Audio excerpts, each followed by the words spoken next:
Guys, mag-amping kita sa panahon karon guys. Dili na gyud ko kumpensan kuyaw na kayo panahon karon. Share na nako niya.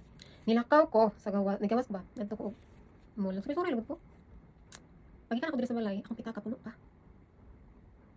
Sa dihang pag-abot ako diri sa balay, 1,000 na lang sulod. So wala ko nilakaw. Kay kuyaw kay sa gawas gad, utot mo karta. Wala ko nilakaw. Wala ko lakaw diri sa balay. Kay 1,000 na lang akong kwarta. Sus. Bisag diri ako sa balay, no? 1,000. Wala ko'y parcel ha. Wala ko'y parcel kaya ako nang disiplina akong self karon. Wala ko siya kitatugayangan og order parcel. Nahuman ako sa ako ang panahon. Sa una la parcel.